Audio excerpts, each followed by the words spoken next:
I have two ways of looking at this. One, when I hear conversion, I think of, all right, we've already connected with them, and we're going to set the appointment, and we're not able to win from that, right? So there's two types of conversion rates, right? The first one is actually getting them on the phone, and getting them in conversation, understanding their motivation, time frame, et cetera, and then setting that appointment and then qualifying it from there. Right. So if we're going to say phase one is, all right, lead comes in. Let's pick a lead source, Facebook, right? So what I've noticed with Facebook and what we've been changing with ours is speed to lead definitely needs to happen. That the problem with most of us, if you're having problems with online lead conversion, I guarantee you're not calling it.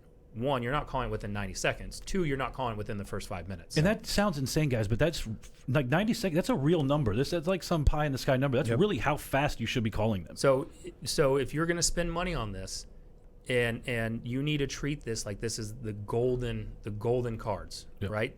So Glenn Ross, the golden leads. Glengarry leads. If you don't know what that is, go look it up on YouTube.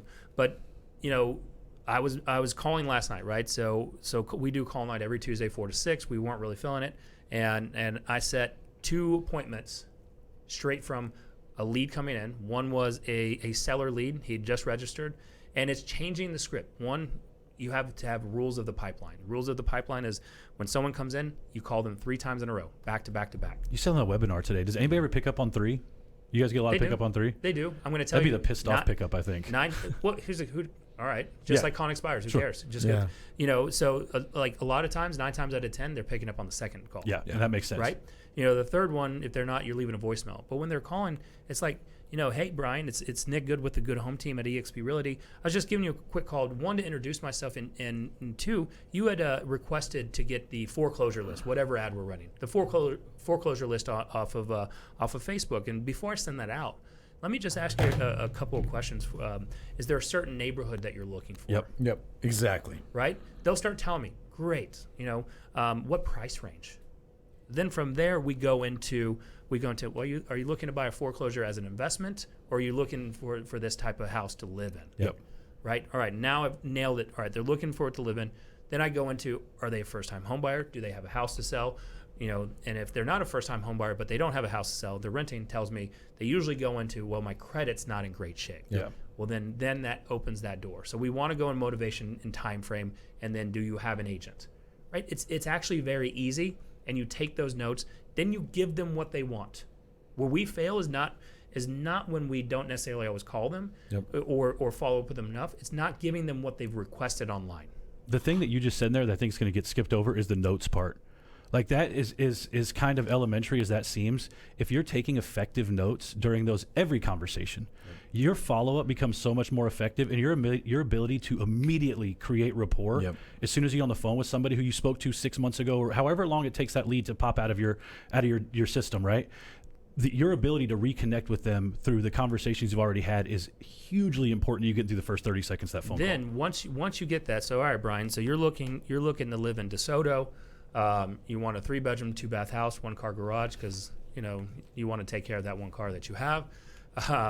What I do is I set you up, and then I send you a text. I'm going to like, Brian, I'm going to set you up on the custom home search resource center. I'm going to set you up on this, but you need to activate your account.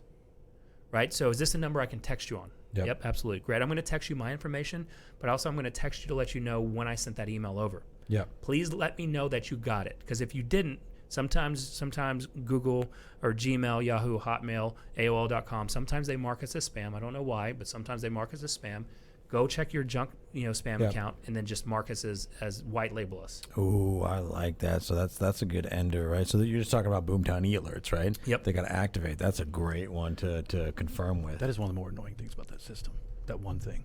That you have to Their email tracking on there is like, I feel like it sent to spam way too much. Yeah. Everything's going to spam right now. But I like that. I like that line, because you say, "Hey, let us know you got it, and I need you to go activate it or something." Yep. This activate, and then from there, I've already started texting them, so now they know who I am, right? And then let's go into let's say it's a seller and they're setting an appointment.